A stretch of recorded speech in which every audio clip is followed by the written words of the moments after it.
Bismillahirrahmanirrahim. Assalamualaikum warahmatullahi wabarakatuh. Selamat pagi mahasiswa. Oke, pada kesempatan kali ini saya akan bahas mengenai bank dan lembaga keuangan lainnya, khususnya mengenai ruang lingkup keuangan bank. Kita harus tahu dulu bagaimana sejarah perkembangan bank.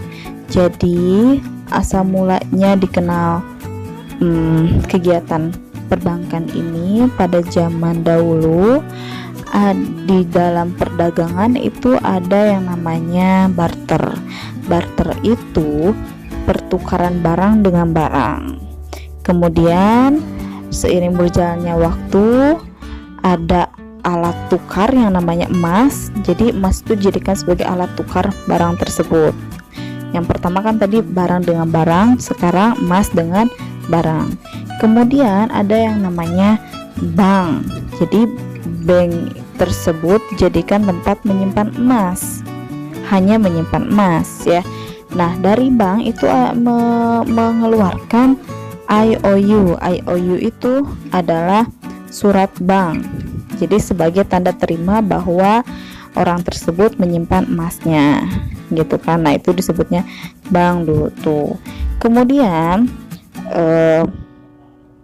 kegiatan perbankan tersebut ya menyebar ke bank di benua Eropa. Jadi di benua Eropa inilah yang akhirnya ada bank yang pertama, itu namanya Bank Venesia tahun 1171 ya, itu bank pertama yang ada di Eropa. Nah, kemudian menyusul Bank of Genoa itu pada tahun 1320. Ini bank yang ada di Eropa, kemudian menyebar ya ke Asia, kemudian ke Hindia Belanda. Ini adalah nama bank-bank yang ada di Hindia Belanda ya. Ada Eskomte Bank, De Javase Bank, Netherlands Bank, dan ada Rodolph Denmas Bank ya. Ini bank-bank yang pertama dan yang ada di Hindia Belanda ya. Kemudian nanti menyebar lagi ke bank-bank Cina, Jepang, dan daerah lainnya. Nah, jadi bank itu merupakan tempat untuk menyimpan uang, menyimpan kekayaannya. Dulunya seperti itu, ya. Nah, di sini juga terdapat jenis-jenis bank. Ini menurut Undang-Undang Perbankan Nomor 10 Tahun 1998. Nah, dilihat dari segi fungsinya, bank itu terdiri dari bank umum dan bank pengkreditan rakyat. Jika bank umum atau disebutnya bank komersil, itu bank yang melaksanakan kegiatan usaha secara konvensional atau berdasarkan prinsip syariah yang dalam kegiatannya itu memberikan jasa dalam lalu lintas pembayaran. Nah, ini bank umum ya. Adapun yang lainnya bank pengkreditan rakyat. Jadi BPR ini bank yang melaksanakan kegiatan usaha secara konvensional atau berdasarkan prinsip syariah yang dalam kegiatannya tidak memberikan jasa. Jadi artinya di sini kegiatan BPR ini jauh lebih sempit dibandingkan dengan kegiatan bank umum. Oke, contoh di dalam bank umum itu ya, misalnya apa tadi tuh, ada transaksi kan, bisa menyimpan uang, kemudian memberikan seluruh jasa perbankan yang ada gitu kan, jasa-jasa perbankan. Kemudian lanjut ke jenis-jenis bank. Jadi jenis-jenis bank berdasarkan kepemilikannya ada yang namanya bank pemerintah. Bank pemerintah ini akte pendirian maupun modalnya itu dimiliki oleh pemerintah, sehingga seluruh keuntungan bank yang dimiliki ini oleh pemerintah pula. Contohnya bank apa? Ada bank BNI, bank BRI, bank BTN ya, bank Mandiri, BPD. Nah, ada juga yang namanya bank milik swasta. Di bank milik swasta ini ya, sebagian besar dimiliki oleh swasta nasional, dari mulai akte pendiriannya gitu kan ya, itu ada didirikan oleh swasta. Keuntungannya pun sama untuk swasta pula, contohnya Bank Muamalat, BCA, Bank Bumi Putra, Danamon, Lipo, dan sebagainya. Ada juga yang namanya bank koperasi. Ya, bank milik koperasi ini saham-saham bank dimiliki oleh perusahaan yang berbadan hukum koperasi. Contohnya Bank Umum Koperasi Indonesia. Kemudian yang selanjutnya ada bank milik asing. Tentu kalau bank milik asing ini merupakan cabang dari bank yang ada di luar negeri. Cabangnya ya. Contohnya ada Bank Citibank, ada Bank of Tokyo. Ada bank milik campuran. Nah, kalau bank milik campuran ini, kepemilikan saham bank campuran ini dimiliki oleh pihak asing dan pihak swasta nasional. Jadi, tapi mayoritas dipegang oleh warga negara Indonesia gitu, tapi ada andil dari luar negerinya. Contohnya Inter-Pacific Bank. Kemudian dilihat dari segi statusnya, dilihat dari segi statusnya itu segi kemampuan dalam melayani masyarakat. Ya, ada bank devisa. Bank devisa bank yang dapat melakukan transaksi ke luar negeri atau yang berhubungan dengan mata uang asing secara keseluruhan. Ya, misalnya transfer ke luar negeri, ya, travel check, kemudian pembukaan dan pembayaran letter of credit ataupun transaksi lainnya untuk ke luar negeri. Kemudian bank non devisa. Bank non devisa ini ya, bank yang belum mempunyai izin untuk melaksanakan transaksi sebagai bank devisa, sehingga bank non devisa ini tidak dapat melakukan transaksi ke luar negeri. Begitu.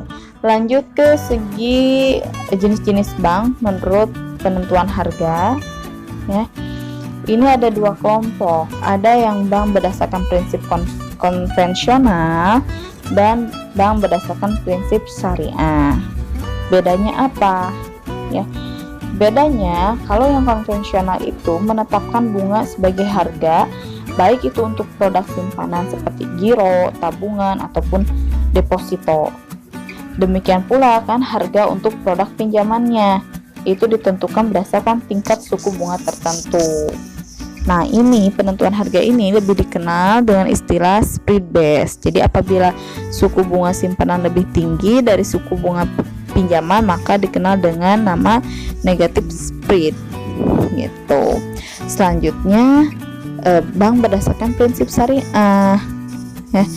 Kalau bank berdasarkan prinsip syariah itu ya, prinsip-prinsipnya yaitu pertama, pembiayaan berdasarkan prinsip bagi hasil, ya kan, bagi hasil itu dalam istilah lain mudharabah. Kemudian pembiayaan berdasarkan prinsip penyertaan modal, musyarakah. Kemudian prinsip jual beli barang dengan memperoleh keuntungan, murabahah. Kemudian pembiayaan barang modal berdasarkan sewa murni tanpa pilihan, ijaroh. Nah, sedangkan penentuan biaya-biaya jasa bank lainnya bagi yang bank yang berdasarkan prinsip syariah ini ya, sesuai, jadi menentukan atau ditentukan sesuai dengan syariah Islam. Syariah Islam ini prinsipnya itu berdasarkan Al-Quran dan As-Sunnah. Pas sekarang udah banyak ya bank-bank syariah gitu. Nah, lanjut ke kegiatan bank. Jadi intinya ya, kegiatan bank itu ada 3. Pertama, menghimpun dana masyarakat, menyalurkan dana ke masyarakat, dan memberikan jasa-jasa bank lainnya. Tuh ya. Jadi produk yang ditawarkan oleh bank itu beragam ya. Jadi yang kalau misalnya memberikan jasa ya, contohnya bisa membayar buat listrik, tagihan PLN, sekarang kan bisa melalui bank. Itu kan kalau dulu bank itu untuk menghimpun dana masyarakat saja ya, tapi sekarang sudah meluas, dapat juga menyalurkan dana ke masyarakat. Contohnya apa? Memberikan pinjaman gitu ya. Kemudian memberikan kredit modal, itu menyalurkan juga dana ke masyarakat, atau enggak kredit perdagangan. Kemudian tadi kan kalau misalnya menghimpun dana masyarakat, berarti masyarakat yang menyimpan uang ke bank, mau itu simpanan tabungan atau simpanan deposito. Kemudian dari bank bisa juga disalurkan ke masyarakat dengan mengkreditkan investasi modal kerja atau kredit perdagangan gitu, atau memberikan jasa-jasa bank lainnya. Tadi kan tagihan telepon, tagihan wifi misalnya, tagihan listrik, itu bisa melalui bank. Nah, izin usaha bank yang harus dipenuhi. Jadi dalam pendirian bank ya harus dipenuhinya apa? Misalnya pertama susunan organisasi pengurusan, kemudian permodalan, kepemilikan keahlian di bidang perbankan, kelayakan rencana kerja. Jadi dianalisis lagi persyaratan-persyaratannya untuk mendirikan bank swasta. Ini berdasarkan UU nomor 19 tahun 98. Ya, itu saja mungkin mengenai konsep dasar lembaga keuangan perbankan ya. Nanti dilanjutkan dengan penilaian kesehatan bank, jenis-jenis kantor bank, penggabungan usaha bank, dan materi lainnya. Terima kasih atas perhatiannya. Selamat pagi. Wassalamualaikum warahmatullahi wabarakatuh. Jangan lupa like, comment, and subscribe ya. Bye-bye.